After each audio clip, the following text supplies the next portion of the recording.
നമസ്കാരം, nation news ലൈവിലേക്ക് സ്വാഗതം. നിങ്ങൾ എപ്പോഴെങ്കിലും ഒരു കാര്യം ശ്രദ്ധിച്ചിട്ടുണ്ടോ? പലപ്പോഴും പഹൽഗാം വിഷയത്തെക്കുറിച്ച് ആരെങ്കിലും എന്തെങ്കിലും പറയുന്ന സമയത്ത് അതിന് താഴെ വരുന്ന ഒരു സ്ഥിരം കമന്റാണ്, അത് നടത്തിയവരെ ഇതുവരെ പിടിച്ചിട്ടില്ല, ആദ്യം അവരെ പോയി പിടിക്കേ, അതിനുപോലും കഴിവില്ലാത്ത ഭരണകൂടമാണ് ഭരിക്കുന്നത് എന്നൊക്കെ.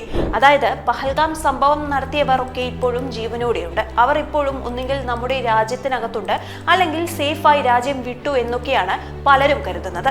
ഈ പലരും എന്ന് പറയുമ്പോൾ അവർ ആരാണ് എന്ന് നിങ്ങൾക്ക് ഊഹിക്കാമല്ലോ. അധികവും മീഡിയ വൺ, മാധ്യമം പോലെയുള്ള ചാനലുകൾ കാണുന്നവരാണ്. ഇങ്ങനെ ഒരു തെറ്റിദ്ധാരണ വരാനുള്ള പ്രധാന കാരണം ഇവർ കാണുന്ന ചാനലുകളും അല്ലെങ്കിൽ വായിക്കുന്ന പത്രങ്ങളുടെ കുഴപ്പവും തന്നെയാണ് പ്രധാനമായി. എന്നാൽ അതിനേക്കാൾ പ്രധാനപ്പെട്ട മറ്റൊരു കാരണമുണ്ടാവാം. നമ്മുടെയൊക്കെ സോഷ്യൽ മീഡിയകളിൽ നമ്മൾ എന്ത് കാണണമെന്നത് തീരുമാനിക്കുന്നത് അൽഗോരിതമാണ്. എന്നാൽ ഈ അൽഗോരിതം അതിന് തോന്നിയതുപോലെ നമ്മുടെ ഫീഡിലേക്ക് കണ്ടന്റ് ഇട്ടു തരികയല്ല ചെയ്യുന്നത്. നമ്മുടെ താല്പര്യങ്ങൾ അത് പതിയെ പതിയെ മനസ്സിലാക്കിയിട്ടാണ് നമുക്ക് താല്പര്യമുള്ള കണ്ടന്റുകൾ മാത്രം നൽകുന്നത്. നമുക്ക് താല്പര്യമില്ലാത്ത കണ്ടന്റുകൾ അൽഗോരിതം നമ്മളെ കാണിക്കുകയില്ല. പകരം അത് കാണാൻ താല്പര്യമുള്ളവർക്ക് കാണിക്കുകയാണ് ചെയ്യുക. ഉദാഹരണത്തിന്, നിങ്ങൾ സ്പോർട്സ് വാർത്തകൾ അല്ലെങ്കിൽ വീഡിയോകൾ സ്ഥിരമായി ലൈക്ക് ചെയ്യുകയും കമന്റ് ഇടുകയും ചെയ്യുന്ന ആളാണ് എങ്കിൽ പിന്നീട് നിങ്ങളുടെ ഫേസ്ബുക്കിൽ അല്ലെങ്കിൽ യൂട്യൂബിൽ കൂടുതലായി വരിക സ്പോർട്സ് വാർത്തകൾ മാത്രമായിരിക്കും. അതുപോലെ കുക്കിംഗ് ഇഷ്ടപ്പെടുന്ന ആളുകൾക്ക് കൂടുതൽ വരുന്നത് കുക്കിംഗ് റിലേറ്റഡ് ആയിട്ടുള്ള വാർത്തകൾ അല്ലെങ്കിൽ വീഡിയോകളായിരിക്കും.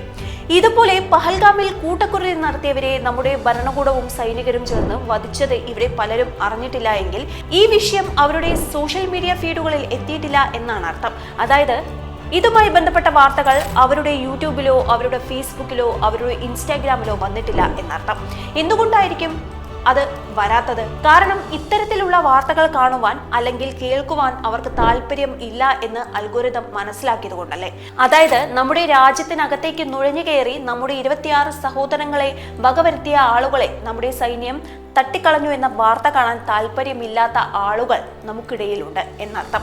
ഇക്കാര്യം നിങ്ങളെ ആശങ്കപ്പെടുത്തുന്നില്ലേ? ഇതിനൊക്കെ എന്താണ് ഇത്ര ആശങ്കപ്പെടാൻ എന്ന് ചിന്തിക്കുന്നവർ ഒരു കാര്യം ഓർക്കുക, ഇങ്ങനത്തെ നിങ്ങളുടെ ചുറ്റിനുമുണ്ട്. ഒന്നല്ല, 100 അല്ല, 1000 അല്ല, 10,000 അല്ല, ലക്ഷം കണക്കിനുണ്ട്.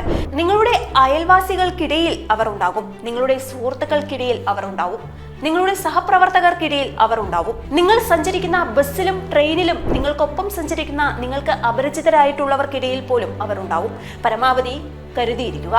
അടുത്ത തവണ ആരെങ്കിലും പഹൽഗാം കൂട്ടക്കുരുതി നടത്തിയവരെ പിടിക്കാൻ ഇതുവരെ സർക്കാരിന് കഴിഞ്ഞിട്ടില്ല എന്നൊക്കെ പറഞ്ഞാൽ അവരെ ഒരിക്കലും എതിർക്കാൻ പോകരുത്.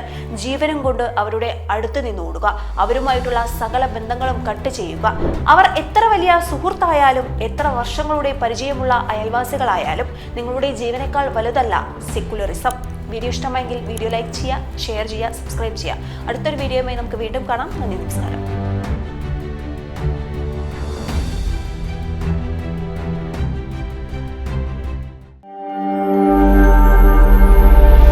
നാഷൻ ന്യൂസ് ലൈവ്, സത്യം, ചരിത്രം, വർത്തമാനം.